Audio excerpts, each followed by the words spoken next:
ప్రకటన గ్రంథము 12వ అధ్యాయం.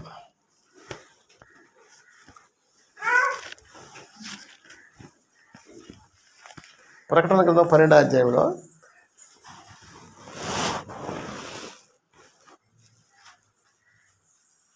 పదవ వచనం. మరియు ఆ గొప్ప స్వరం పరలోకమందు ఇలాగ చెప్పటి వింటిని, రాత్రింబవళ్ళు మన దేవుని ఎదుట మన సహోదరుల మీద నేరం మోపవాడైన అపవాది పడద్రోయబడి ఉన్నాడు కనుక ఇప్పుడు రక్షణయు శక్తియు రాజ్యములు మన దేవుని వైను.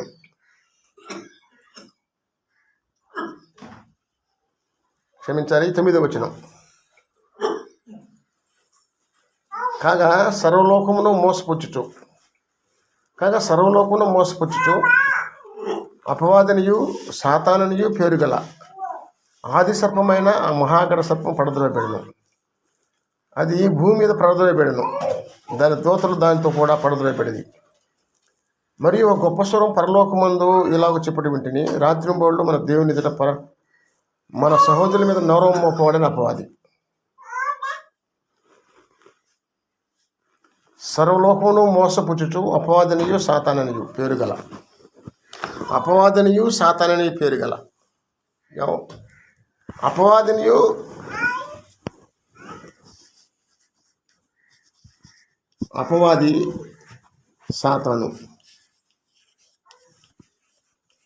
కలిగినవాడు.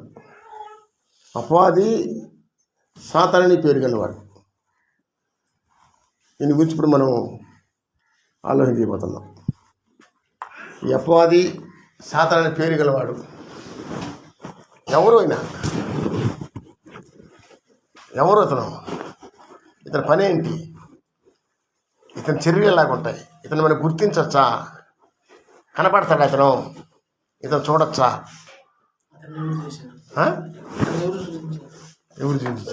ఎవరు సూచించారు?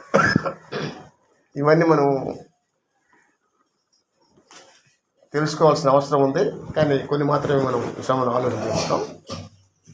చూసారా మీరు ఇప్పుడు సాతాన్ని అపవాదిని?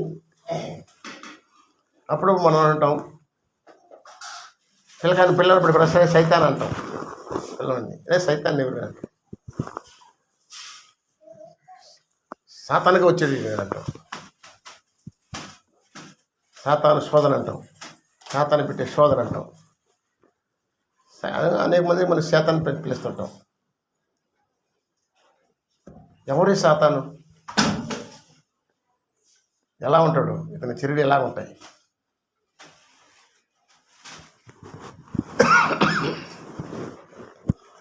ఇతని ప్రవర్తన ఎలాగుంటుంది?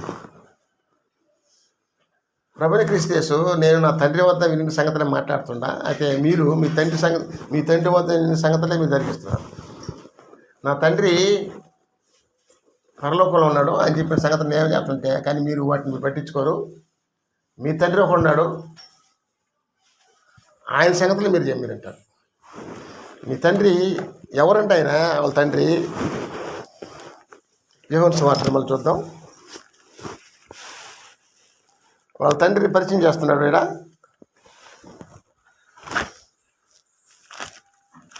యోహాను సువార్త 8వ అధ్యాయంలో 44. మీరు మీ తండ్రి యొక్క అపవాది సంబంధులు. వాళ్ళ గురించి మాట్లాడుతున్నాడు. నేను నా తండ్రి విన్న సంగతులే మాట్లాడుతున్నా, అది మీరు మీ తండ్రి విన్న సంగతులే మీరు జరిగిస్తున్నారు. నా తండ్రి పరలోకంలో ఉన్నాడు. ఆయన దగ్గరికి నేను వచ్చిన ఆయన మాటలో చెప్తుండా. ఆయన సత్యమై ఉన్నాడు. సత్య సంబంధం నేను సత్యమైన సంగతులు చెప్తుండా. అయితే మీరు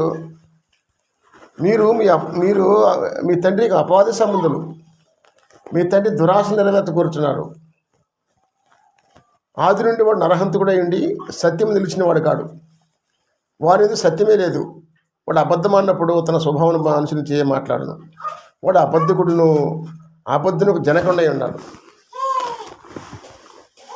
సైతాన్ని గుర్తించాలంటే వాడు అబద్ధికుడు, అబద్ధానికి జనకుడు. వాడి నుంచి గుర్తించా. అబద్ధానికి జనకుడు. అబద్ధం ఎక్కడి నుంచి వచ్చిందంటే వాడిని కన్నవాడు అపవాది. ఈ నుంచి వచ్చింది అబద్ధం.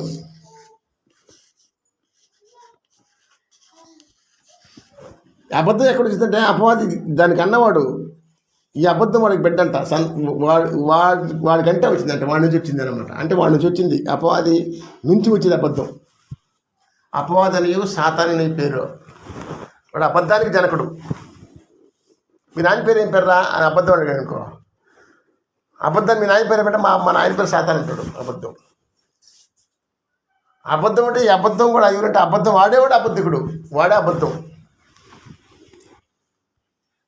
మనం అప్పుడు పేరు పెడుతుంటాం.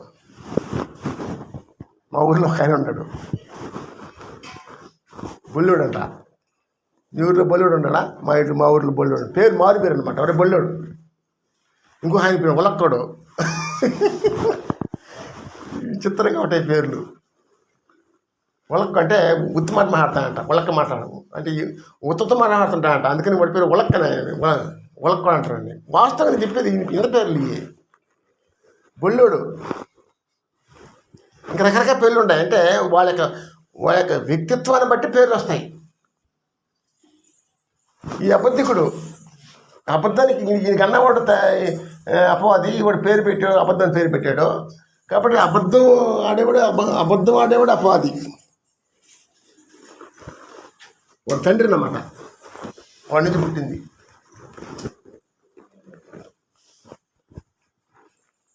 అపవాది అబద్ధాన్ని కడుతుంటాడు, అబద్ధికుని కడుతుంటాడు. వాడు పుట్టినవాళ్ళు అబద్ధం ఆడేవాళ్ళు. ప్రారంభ దినాల్లో, ఆదాము దినాల్లో మరొకటి చదివే ఇక్కడ ప్రకటన గ్రంథంలో, వాడు మోసగాడు, సర్వలోకంలో మోసపరచు. కాబట్టి అపవాదికి మరొకటి ఏంటంటే మోసగాడు. ఈ మోసం కూడా వాడి వల్ల పుట్టిందే. వాడు మోసగాడు, సర్వలోకంలో మోసపరుస్తుంటాడు. మోసగాడు మోసంతో అబద్ధాన్ని నమ్మిస్తుంటాడు. మోసంతో అబద్ధాన్ని నమ్మిస్తుంటాడు. అబద్ధాన్ని నమ్మించడానికి మోసం చేస్తుంటాడు, మాయ చేస్తుంటాడు. నమ్మించడానికి వాస్తవంగా మోసం చేయబడాలి మనిషి. మోసం చేస్తే ఒక అబద్ధాన్ని నమ్మిస్తాడు. మోసం. నీళ్ళు అమ్మాలా, ఏం చేయాలా? మోసం చేయాలా? నీళ్ళు అమ్ముతాను కొనుక్కుంటారా? నీళ్ళు పంటిని భుజం మీద పెట్టుకొని నీళ్ళు అన్నా అనుకో, కొంటారా మీరా? కొంటామనేమా? కొంటారా? నీళ్ళు కొంటారా? మోసం చేయాలి. నీళ్ళు అమ్మడానికి కూడా మోసం చేయాలా? ఏం చేయలేడు? నీళ్ళల్లో రెండు సేర్లు దాంట్లో పాలు పోయాల. పాలు పోసేప్పుడు నీళ్ళు అన్నాడు, పాలో అంటాడు. అప్పుడు ఏమంటాడు అనమాట, అరే పాలు లీటరు ఎంత నాకు తెలియదు, మీకు మీ 50 రూపాయలు పాలు అని చెప్పి 20 రూపాయలు అంటాడు లీటరు. మరి చీప్గా ఎందుకు చీప్గా వస్తున్నాయో? 20 రూపాయలకి లీటర్ 20 రూపాయలకి ఎందుకు పోస్తున్నాడు? ఆలోచన చేయడు. 20 రూపాయల కంటే చీప్గా వస్తున్నాయి, కొందాం పదా కొంటున్నాడు. ఏం కొంటున్నాడు? కొనేవాడు ఏం కొన్నాడు? నీళ్ళు కొన్నాడు 20 రూపాయలకి. కాబట్టి వాడు నీళ్ళు అమ్మడానికి దాంట్లో పాలు పోసాడు, మోసం చేశాడు అన్నమాట. ఊరికే నీళ్ళు ఇట్టుకుపోయి అమ్మితే నీళ్ళు అమ్మడం, లేకపోతే నీళ్ళనే పాలని కొనరు. నీళ్ళనే పాలని కొనరు, నీళ్లు కొనరు. కానీ ఇప్పుడు సేల్ చేయాలి, వీటిని మోసం చేయాలా? ఏంటి దాంట్లో 1 లీటరు పాలు పోయాలా, లీటర్ పాలు పోసి అప్పుడు పాలు అన్నారా? అంటే ఈ మోసంతో అబద్ధాన్ని నమ్మించే ప్రక్రియ అన్నమాట. ఇది అపవాది చేస్తాడు. అబద్ధాన్ని నమ్మించడానికి ప్రక్రియ ఏంటంటే మోసం చేయటం. వాడు అబద్ధికుడు, మోసగాడు. మరి క్రియ అలాగ ఉంటుంది. కాబట్టి అబద్ధం ఆడేవాడు మోసగిస్తాడు. ఈ రెండు వాడుకుంటాయి.